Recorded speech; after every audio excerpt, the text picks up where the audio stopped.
Okay, so 1 week before 3.5 actually releases, Hoyoverse has decided to give us the 5 new incoming cards coming into TCG. So just like the Klee and Baido, let's have a quick look at what these are. Interestingly enough, we'll be getting 3 new characters for the likes of Eula, Kokomi, and Sara, and an interesting addition to 2 new artifacts.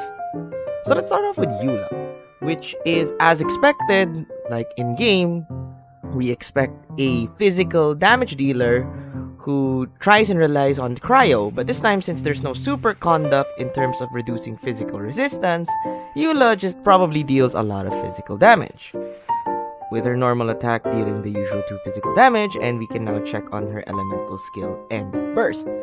So for the first part is the Ice Tide Vortex, which deals 2 cryo damage if this character has not yet gained Grimheart. Then they will gain Grimheart. So after the character to which this attached to uses Ice Tide Vortex, remove this status.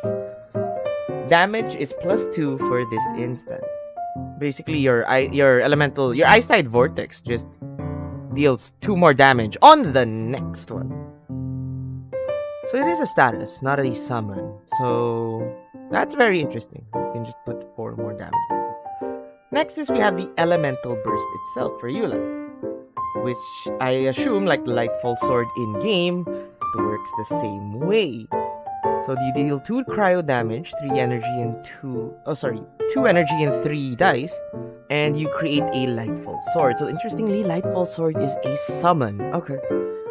Next is when Eula uses a normal attack or elemental skill, this card will accumulate 2 Zeal stacks, but Eula will not gain energy. That's kind of sad. And finally, on the end phase, the summon dies, and it deals 2 physical damage, +1 for each Zeal stack. So every normal attack and elemental skill makes you deal more. It's kind of interesting. That's kind of fun to work and build around. But my only problem with this is that feels like it's bait. It's like by the time that you create enough damage, your opponent is probably already on 1 HP and 2 HP, and if you're using the Lightfall Sword to finish it up rather than making someone else with a lot of HP tank it, you're just basically dealing 6 delayed damage against others. Considering when your cards already have people like Diluc and Chongyun and Fatui Agent dealing huge damage numbers on their burst, this one just feels like a delayed version of it. So I don't know really what to say. This skill is like okay, but other than that, it's interesting. It deals 2 cryo damage on the first try, and then if you have Grimheart, it deals 4 cryo damage, which is interesting. But I don't want to force play myself an Ellen, yeah? You got what I mean? I'd say Eula would be kind of okay. Anyways, let's move on to the next card, which is Kokomi. As expected, Catalyst users deal 1 elemental damage of their normal attack, and next is how they see and place the Jellyfish. So first is the character gains Hydro Application and summons 1 Bake Kurage. And at the end is it deals 1 Hydro damage and heals active character for 1 HP. Hold on, let me just check. Isn't this just the Barber skill? This is just the Barber skill, but is it better? Forgot. I think the Barber skill heals everyone. So yes, it is just an edited version of the Melody Loop. Instead of healing your entire team, it just heals the active character and deals 1 Hydro damage to the other side. It's kind of like an in-between of the Mona and the Barber. Okay, kind of interestingly expected. I don't think it's that impactful, because you're just gaining 1. Yeah. +1, -1 on the other side. So there's that. And then finally, you have the Neri's Ascension, which is the Elemental Burst, and basically deals 3 Hydro damage, okay. Then does the status for Kokomi, which is the character to which this attached to. So their normal attacks deal 1 extra damage, and after the character to which this attached to uses a normal attack, heal 1 HP for all of your characters. So just like the game, when you perform your burst, deal some damage, and then you go slap around people with the normal attack. Problem is, normals take 3. They cost 3. And you can reduce them, sure, with stuff like MMR and whatnot, but don't you just want to use it on other characters rather than trying to oddly keep your team alive? It feels like another bait card, if you ask me. Like, she could be useful in some cases. I guess you don't ever want to die? Question mark? But just use Klee if you want to do normal attacks Palooza and like a lot of things. So yeah, I'd say I'm on the fence for Kokomi. I think both Eula and Kokomi I kind of want to use. They look like fun cards. Eula more fun. Kokomi's just more staply. Like, oh, okay, yeah, healer. Yeah. Let's move on to the next card, which is Kujo Sara.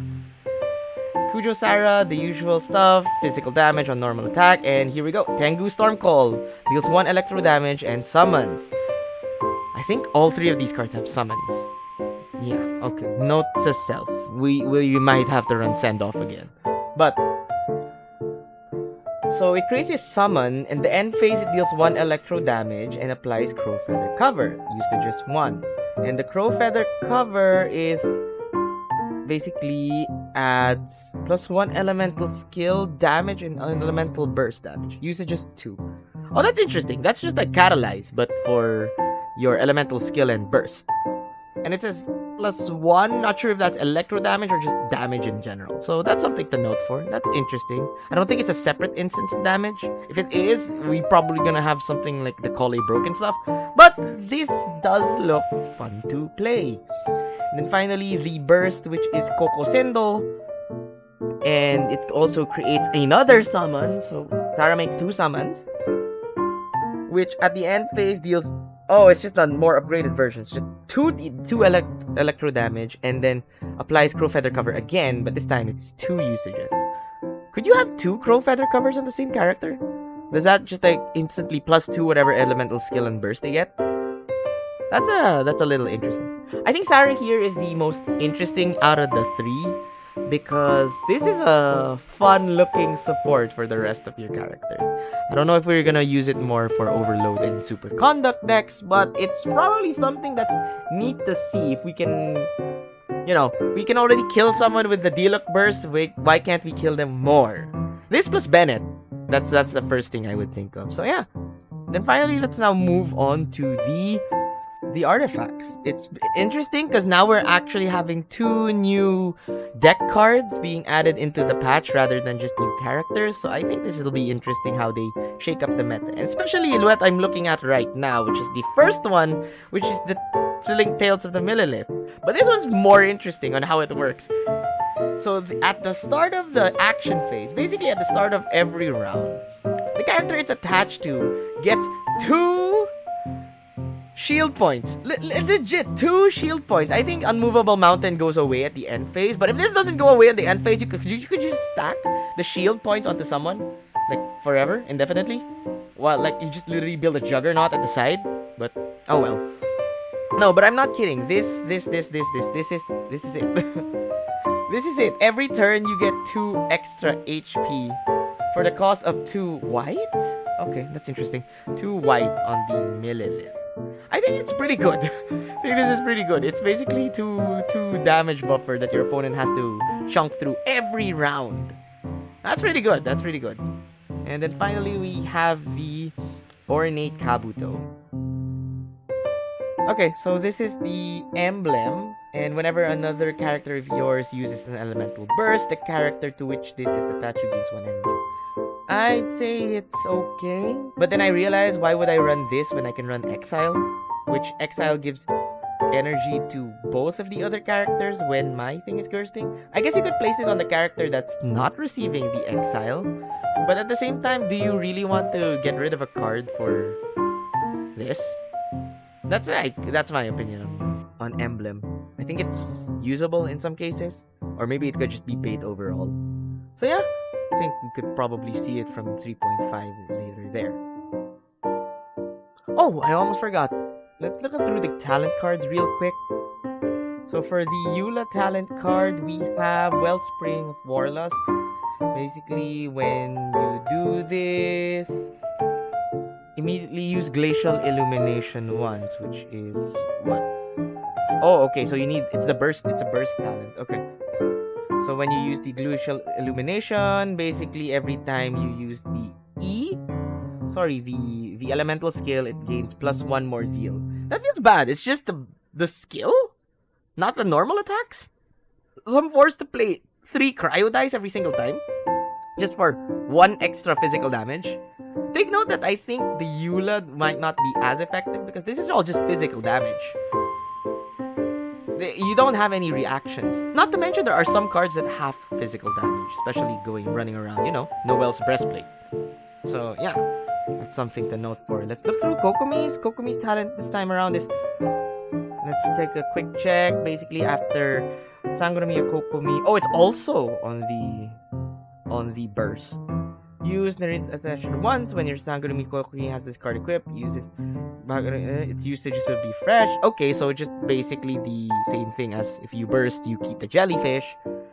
And while it exists, okay, so basically your jellyfish deals 1 extra damage. I think it's okay. There's no added cost to this burst. I guess if you're running Kokomi, right? So I'll run it. I think same thing goes to Eula, but that one feels like worse in terms of effects. Like, pushing away a card to do this. At least Kokomi, sure, maybe. I don't know. Kind of feels bad also. It's the same kind of template. Finally, we have Sara, which is also the burst. I'm seeing a pattern here. All summons, all new things with statuses. We have to keep track. There's added things every single time for the elemental skill. You want them to do more and more and more. And finally, the talent card being all burst. When your active character, friendly electro character has crow feather attached, their element. Basically, it's now +2 instead of +1. Okay, that's kind of good. Okay, that's kind of good because that's like 2 usages plus the burst. Plus the usages plus the burst. That's a total of extra 4 damage when you did. Okay, I think Sara overall is the winner for this 4 decks. So that's probably the first thing I'm gonna go test out. I think it's probably really gonna be fun. I hope you've enjoyed just going through all these cards. I'm excited to play with all new 5 cards. I guess 8 cards considering to put the talents. And that's pretty much it from me. So I hope you enjoy all those cards. Feel free to leave a sub just for more Genshin TCG content. And yeah, that's pretty much it. Alright, see ya!